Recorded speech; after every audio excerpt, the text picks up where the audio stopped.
আমাদের বাস্তবতার নিরিখে আমরা আত্মরক্ষা প্রশিক্ষণ নামে একটা প্রশিক্ষণ চালু করেছি।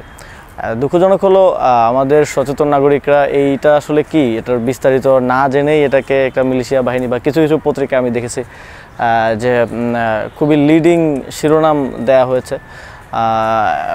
আমাদের এই প্রশিক্ষণটার ব্যাপারে যদি আমি বলি তাহলে এটা খুবই ছোট পরিসরে ৮,৮৫০ জন যুব যুবাদের একটা আত্মরক্ষা প্রশিক্ষণ প্রকল্প। মূলত আত্মরক্ষাকে ফোকাস রেখেই এই প্রশিক্ষণ প্রকল্পটা। আপনারা দেখেছেন যে এখানে জুডো, কারাতে এবং তাইকোয়ান্ডো শেখানো হবে। মোট 15 দিনের একটা ক্যাম্প হবে। তার মধ্যে এই জুডো, কারাতে, তাইকোয়ান্ডো এবং আগ্নেয়াস্ত্র ব্যবহারের মৌলিক প্রশিক্ষণ সেখানে দেওয়া হবে এবং 4টা সেগমেন্টে প্রশিক্ষণটা দেওয়া হবে। এবং এটার মূল উদ্দেশ্যটা হচ্ছে সক্ষমতা বৃদ্ধি, আমাদের তরুণদের আত্মরক্ষার সক্ষমতা বৃদ্ধি। এবং আপনারা জানেন যে এই বিগত কিছু সময় আমরা অনেক হঠাৎ এরকম হয় যে হঠাৎ করে ধর্ষণ খুব বেড়ে যায়। সেক্ষেত্রে আমাদের তরুণীদেরও এই সক্ষমতা বৃদ্ধির এবং আত্মরক্ষা প্রশিক্ষণের প্রয়োজনীয়তা রয়েছে। এবং এখানে যেটা অনেকে আমি দেখলাম যে আলোচনা করছেন যে এত অস্ত্র কোথা থেকে আসছে, বা এই খুবই দুঃখজনক যে এইগুলো সব কিছু পাবলিক ডকুমেন্ট, একটা প্রজেক্টের সব কিছু পাবলিক ডকুমেন্ট এবং সেটা একনেক থেকে পাস হয়ে এসেছে। তো এটা যারা আলোচনা করছেন এসব বিষয়ে আমি দেখি অনেক শিক্ষিত মানুষজন আলোচনা করছেন। তারা এটা চাইলেই এটার বিষয়ে বিস্তারিত খোঁজখবর নিতে পারতেন। যখন খোঁজখবর না নিয়ে বলেন তখন মনে হয় যে দে হ্যাভ ইল ইন্টেনশনস। তো আমাদের প্রশিক্ষণটা দেওয়া হবে এয়ার গান দিয়ে। সো এইখানে অস্ত্রের কথাটা যে অনেকে AK-47-এর কথা বলছে, কথাটা যারা বলছে তারা খুব উদ্দেশ্যপ্রণোদিতভাবেই এই প্রশিক্ষণটাকে প্রশ্নবিদ্ধ করার জন্য এবং তাদের ভিন্ন উদ্দেশ্য আছে বলে আমি মনে করি। আমাদের প্রশিক্ষণটা দেওয়া হবে এয়ার গান দিয়ে। এখানে কোনো লাইভ রাউন্ড শুটিং করানো হবে না। আমাদের BNCC-তে আপনারা জানেন এই ধরনের প্রশিক্ষণ দেওয়া হয়ে থাকে অ্যানুয়াল ক্যাম্পে এবং আরও কিছু ক্যাম্পে। সেখানে সিলেক্টেড ক্যাডেটদেরকে প্রথমে মৌলিক প্রশিক্ষণটা দেওয়া হয় ডামি অস্ত্র দিয়ে, তারপরে সাবার ফায়ারিং রেঞ্জে, শুটিং রেঞ্জে নিয়ে তাদেরকে লাইভ রাউন্ডে কিন্তু ফায়ার করানো হয়ে থাকে। আমি নিজেও সেই প্রশিক্ষণটা নিয়েছি এবং এটা একজন মানুষকে আরও বেটার ক্যাপেবল করে তোলার জন্য, সক্ষমতা বৃদ্ধির জন্য গুরুত্বপূর্ণ। কিন্তু আমরা আমাদের বাজেট স্বল্পতা এবং ইনফ্রাস্ট্রাকচার স্বল্পতার কারণে এটা এয়ার গানের পর্যায়ে রেখেছি। যদিও আমি মনে করি BNCC সহ এই ধরনের প্রতিষ্ঠানগুলোর সক্ষমতা আরও বৃদ্ধি করা প্রয়োজন, যাতে করে এটা আরও বড় পরিসরে করা সম্ভব হয়। এবং এই প্রজেক্টটা বাস্তবায়িত হবে আগামী 2 বছর টাইম স্প্যানের মধ্যে। 2027 সালের ফেব্রুয়ারি মাসে প্রজেক্টটা মানে শেষ হবে আর কি। তো অনেকে বলছেন যে নির্বাচনের ঠিক আগেই হয়তো একটা বাহিনী তৈরি হবে যারা নির্বাচনে হয়তো কিছু করবে।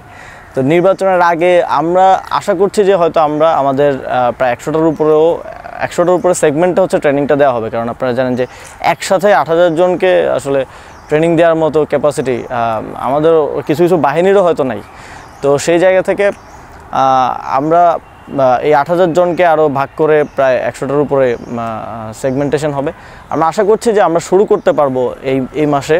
তো আমরা একটা হয়তো সেগমেন্ট শেষ করতে পারবো ইলেকশনের আগে। সো এটার নাম্বারটা 200, 300, 400, 500 বেশি হওয়া সম্ভব না আর কি। হ্যাঁ, তো এইটা যারা গুজবটা ছড়াচ্ছে খুব পরিকল্পিতভাবে আমি মনে করি আমাদের তরুণদের সামরিক বিষয়ে আরও মৌলিক সক্ষমতা বৃদ্ধি হলে, জানাশোনাটা বাড়লে, এটা খুব স্পষ্টভাবেই যারা আমাদের সম্ভাব্য শত্রু দেশ, বা আমরা দেখছি যে এই শতাব্দীতে বিগত এক যুগে অনেকগুলো দেশে যুদ্ধ হয়েছে একসাথে। ইউক্রেনে আমরা দেখেছি, আমরা গাজাতে দেখছি, ইরানেও আমরা দেখেছি।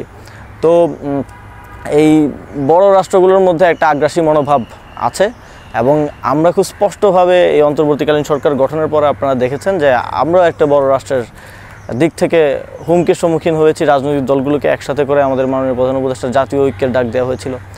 তো আমাদের সবসময় প্রিপারেশনটা ওয়ার্স্ট সিচুয়েশনের জন্য নিয়ে রাখা উচিত এবং আমি মনে করি সেই জন্য আমাদের অবশ্যই গণপ্রতিরক্ষা ছাড়া আমাদের সার্বভৌমত্ব রক্ষা করার চূড়ান্ত একটা উপায় হচ্ছে গণপ্রতিরক্ষা নিশ্চিত করা। পৃথিবীর বিভিন্ন দেশে বাধ্যতামূলক তরুণদেরকে বাধ্যতামূলক সামরিক প্রশিক্ষণ দেওয়া হয়।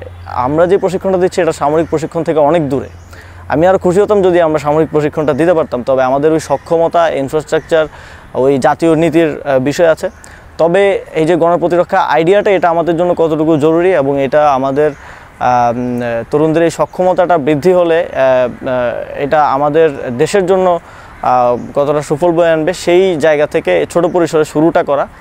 আমি আশা রাখবো যে আমাদের পরবর্তী যারা পলিসি মেকার হবেন তারা অবশ্যই এটাকে সামনের দিকে এগিয়ে নিয়ে যাবেন। আমাদের যে ডেমোগ্রাফিক ডিভিডেন্ড বা আমাদের তরুণদের সংখ্যা যেভাবে বেশি, সেই এত বড় পরিসরে হয়তো সবাইকে এই প্রশিক্ষণ দেওয়াটা বা আরও বড় পরিসরে প্রশিক্ষণ, সামরিক প্রশিক্ষণ দেওয়াটা আমাদের জন্য বাস্তবসম্মত না। তারপরেও আমার মনে হয় যে আমরা যদি প্রতি বছর অন্তত 20,000 30,000 জনকে করেও প্রশিক্ষণ দিতে পারি, সেটার জন্য অনেক ইনফ্রাস্ট্রাকচার প্রয়োজন।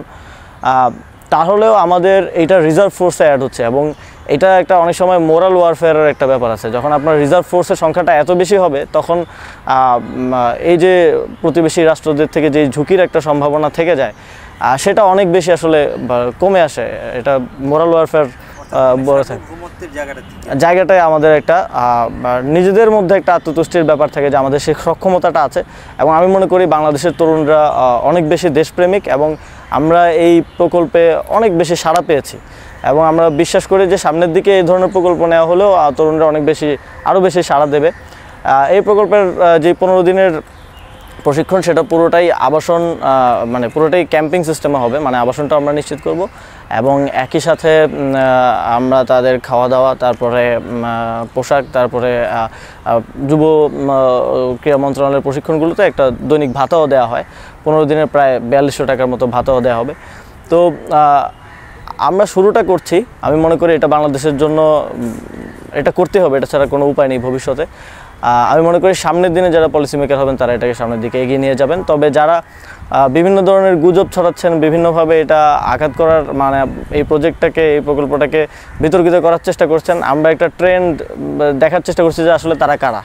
খুব স্পষ্টভাবেই তাদের রেকর্ড বা তাদের যেই ব্যাকগ্রাউন্ড খুব সুবিধাজনক না, তারা ভারতপন্থী বলে আসলে পরিচিত বলে আমরা জানি। তো আমার দেশের পলিসি তো আমি কোনো পার্শ্ববর্তী দেশ যেই পলিসি আমি নিলে সেটা সরাসরি তাকে ইফেক্ট করে, তার যারা লেসপেন্সার বা তার যারা দোসর আছেন তাদের কথার ভিত্তিতে নিব না অবশ্যই। এবং আমি এটা আগেও বলেছি, এখনও বলছি, এটা আমার স্বপ্ন যে যদি কখনো আরও বড় পরিসরে আমি কাজ করার সুযোগ পাই, আমি বাংলাদেশের তরুণদেরকে একটা বড় পোর্শনকে প্রতি বছর যেন এই প্রশিক্ষণের মধ্য দিয়ে তারা যেতে পারে এবং তারা তাদের সক্ষমতা বৃদ্ধি হয়, একই সাথে আমাদের দেশের জাতীয় সক্ষমতা বৃদ্ধি হয়। এবং যে তরুণরা আসলে দেশের জন্য 71 আমরা দেখেছি কীভাবে জীবন দিয়েছে, জুলাই গণঅভ্যুত্থানে আমরা দেখেছি আমরা মানে ইট পাটকেল নিয়ে নেমে গিয়েছি অস্ত্রের বিরুদ্ধে, কিভাবে আমাদের শত শত হাজার হাজার তরুণ জীবন দিয়েছে। তো তাদের সক্ষমতা বৃদ্ধি হলে আমি মনে করি বাংলাদেশের যে কোনো সংকটময় মুহূর্তে তরুণরা ঝাঁপিয়ে পড়বে এবং বাংলাদেশকে স্বাধীন এবং সার্বভৌম রাষ্ট্র হিসেবে প্রতিষ্ঠিত করতে তারা গুরুত্বপূর্ণ অবদান রাখবে।